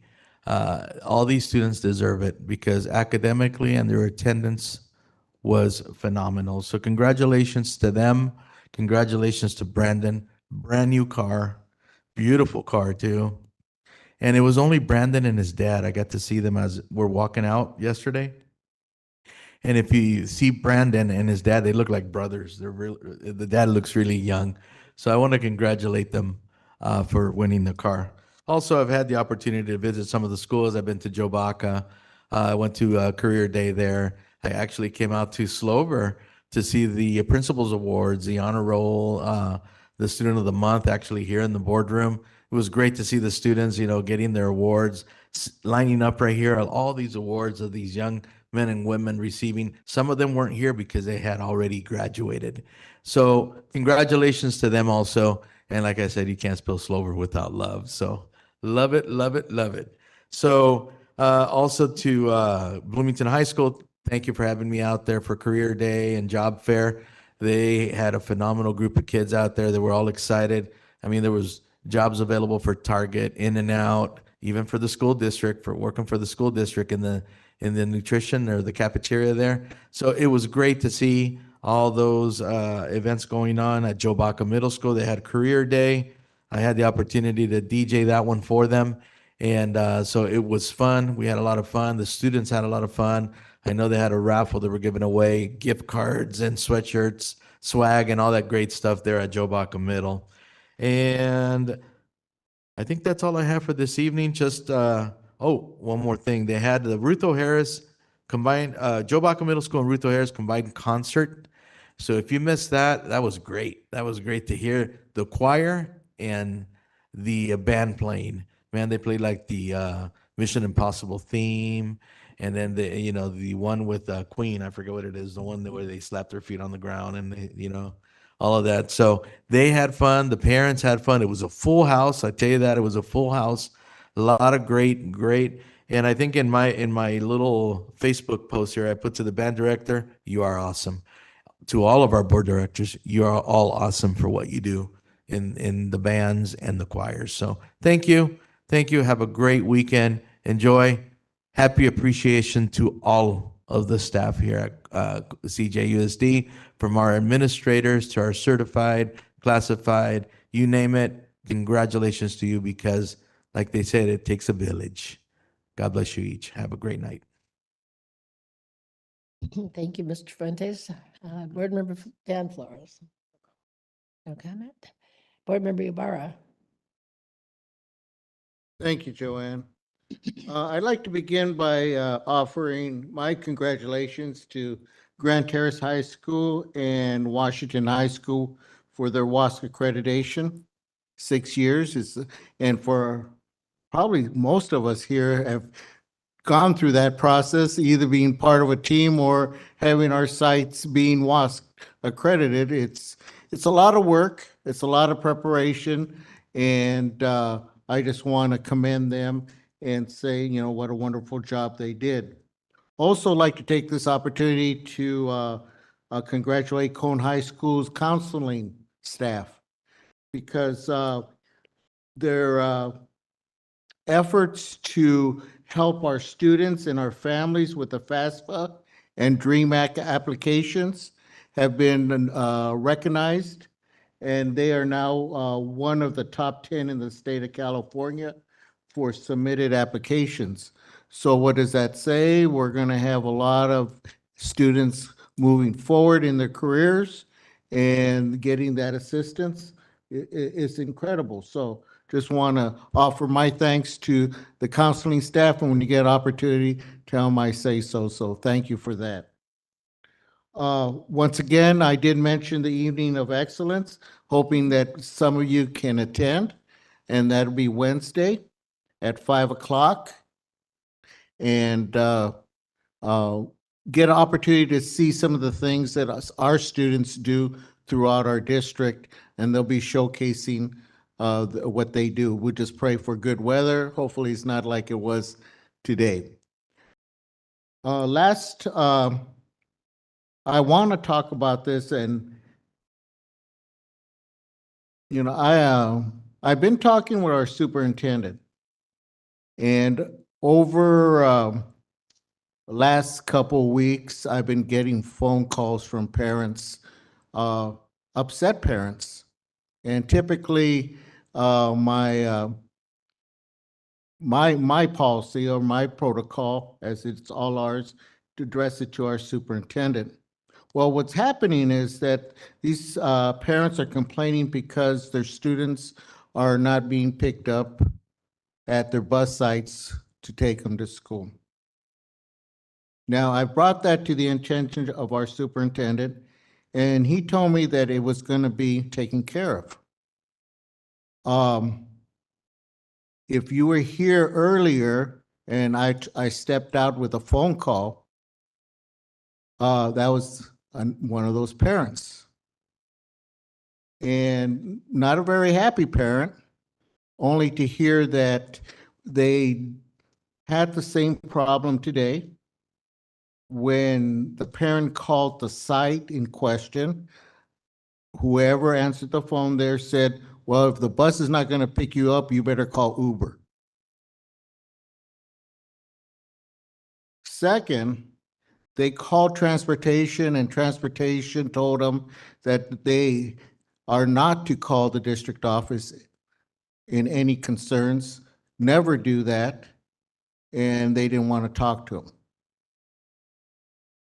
Now, when I first got on the board, within the first 2 years, of course, this is going back to like 1999, we had an issue, we talking about the board, with a lot of poor services from many of our sites, to the point where the board agreed to give trainings to our staff, I'll be general, staff, so how they could work well with the community, our parents, as they receive these phone calls. Now, listening to what Ms. Harrell says, you know, these type of things are unacceptable. This is something that should not happen within our district. Parents come to us as board members, and I'm talking to you because you're our leaders. They come to us because they feel they have no alternative. They have nowhere else to go. Now, I know some of you do an excellent job of following up and doing some and taking care of business. And I know there's probably so much that doesn't get to any one of us. But when it does, then I know that there's two sides to a story. We all know that. And my first call is going to be to whoever's sitting in the superintendent's chair, just to inform them this is what I'm receiving. Okay?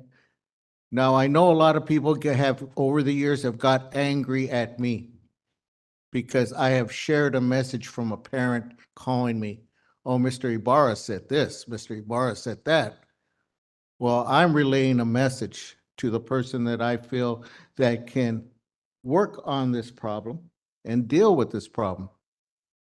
So we're trying to be very professional about how we go about it. But when it gets to a point where parents continue getting the same responses and they come from our departments, you know, I think that just what Pat said, it becomes unacceptable to continue to hear. I run out of things to say. I've talked with these parents couple days ago and said, "Oh, yes, I talked to the superintendent. It was going to be rectified and everything is going to be okay." But now I get a call, makes me look, and I understand, it's not Frank's fault, but there's somebody out there or somebody's out there who are not being sensitive to the parents' calls and the requests. Okay? And we can't not allow that to happen, because if that happens once, it'll happen twice, and then it'll continue to grow and so forth. So I just feel that, and it's always been my policy over these years, is that I will talk with the superintendent. I will talk to the superintendent again. But if I continue getting the same response, I bring it to the board so that they could hear it. So that they're aware of it too, not only me. Because it's just not one person's problem. It becomes a district problem if that action continues to happen. And not only in one place, but in other places. So I'm once again, with the ear of the rest of our board members, bringing this to the attention of our superintendent. And the person I talked to today did say that they called the district office trying to talk with our superintendent, because I set that up. And he hasn't called back, and he hasn't checked, and I know that he's been sick and he's been out. And that's the message I gave the individual. So I can't, put fault on Frank, because when you're sick and you can't do anything about it. So I just want to make sure, as we do our practice and we do all these board member things that we say we're going to do, and that we put up hashtag Colton Cares, it's reflective of what we're trying to say.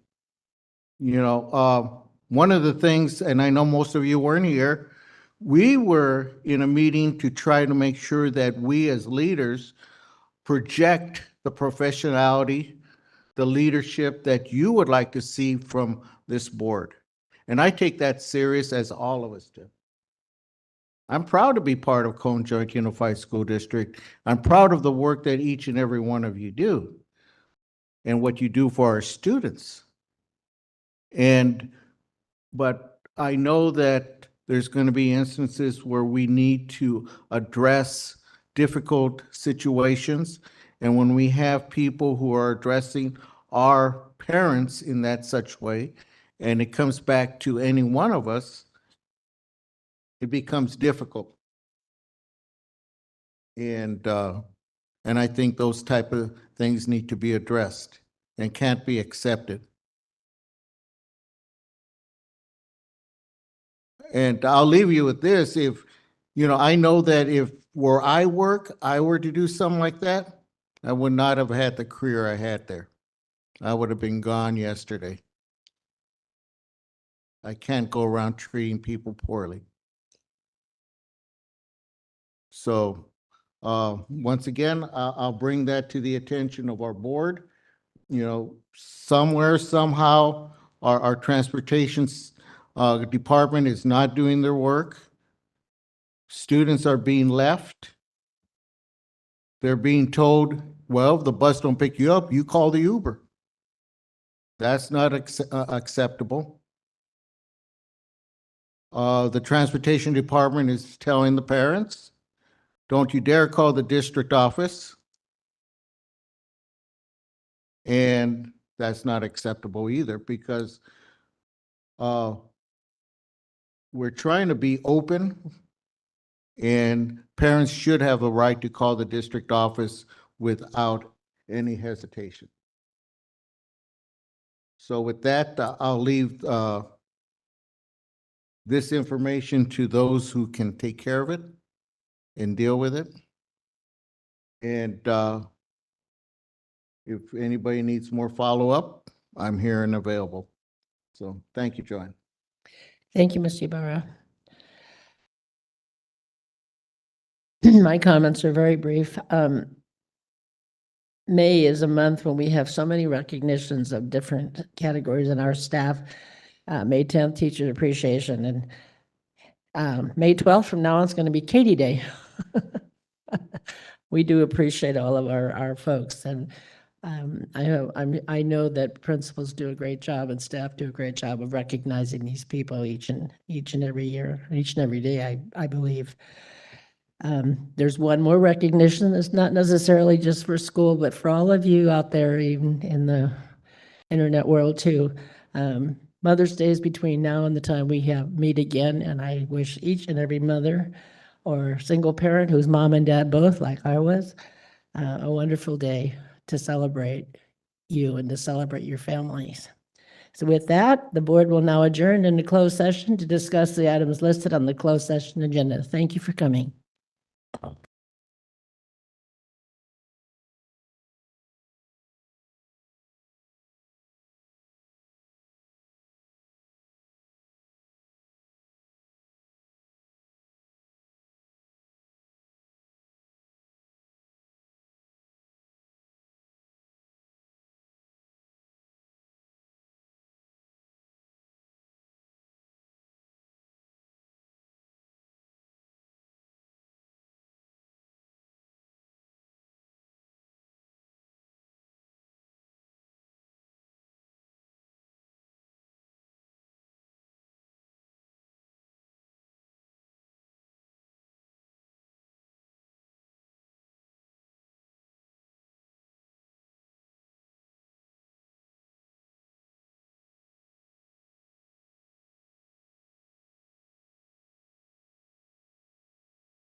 to the basketball and then puts himself in position to catch as an elite finishing.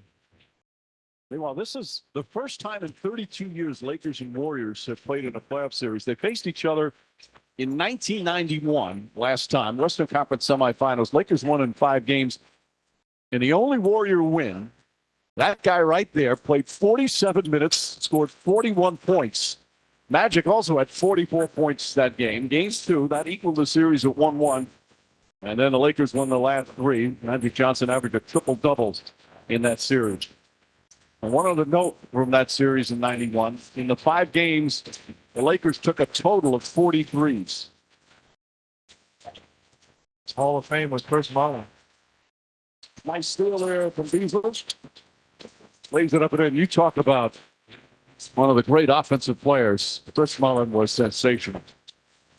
I never came out as a head coach before games to watch, the shooting routines for either team, the hour and a half or 2 hours before the game, except when Chris Mullin shot. I was planted right there. It was some of the sweetest shooting you could ever see. I tell you what, I don't play 17 years in the NBA had I not gone to St. John's and watched Chris Mullin teach me how to work in the gym. Not just go in and get up shots, but absolutely be a technician in your work. By the way, his hair is exactly the same as 91. As Kuminga knocks down that's 21 three-pointers for Golden State, 21 of 40. Which they had last game, too. Beasley lets it fly. Foul inside against Golden State. Tristan Thompson battling, got hit in the head. Mike, I learned something new today. You'd be shocked. Did you know this guy's nickname? Who? This guy is JVG? He told me his nickname. No, from my dad when I was like 5 or 6, and you're making fun. You can't make fun of my 87-year-old dad. Please tell the world your nickname. Jeff Marino Hot Dog Buddy. That's it. Come on, baby. Say it. No, it's because we loved hot dogs. Me and my dad would get me up at like midnight, go to Chris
This coach looks like football, man. I used to love that too. I'm like a football, but trips left, that's right. I'd be up and next thing I know, my wife was like, what are you doing? You know, that dad that did that, that he stood up to him. I just can't imagine talking to kids. Your life. Yeah, Bert.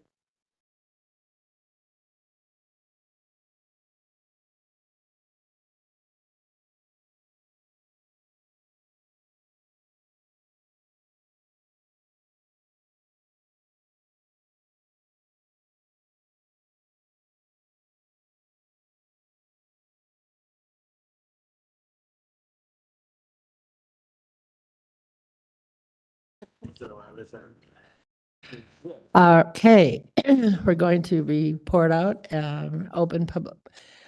reopen public session. Item 11.1, student discipline. There was one student discipline item presented in closed session. Is there a motion to uphold the expulsion order as presented?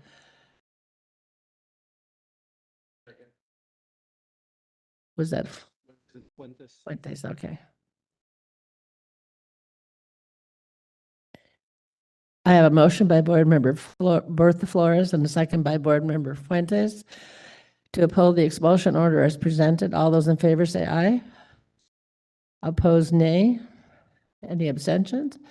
So on a motion by Bertha Flores, seconded by Mr. Fuentes, carried on a 6-0 vote. The board upheld the expulsion order of one student discipline item as presented, 106-8417. Item 11.2, personnel public employee appointment, discipline, dismissal, release. On a motion by Board Member Fuentes and seconded by Board Member Flores and carried on a 6-0. The board approved the following: personnel public employee appointment, certificated coaches, coaching 4, cross-country assistant co-ed, head frosh sophomore football boys, head varsity soccer girls, pep squad director co-ed, certificated regular staff 1, classified coaching 4, assistant pep squad director co-ed 2, head varsity cross country co-ed, track assistant co-ed, and volunteer general 20. What'd you say? That was me, right? Fuentes and Flores. Oh, Dan, sorry. Item 11.3, personnel public employee.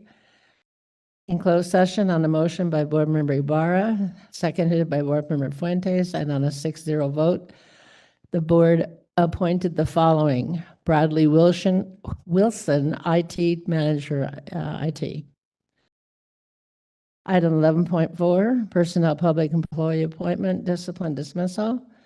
In closed session on a motion by Board Member Fuentes and seconded by Board Member Dan Flores, carried on a 6-0 vote, the board took action to approve the resignation agreement and general release of EIN 2847. And with that, I'll adjourn the meeting. Good night.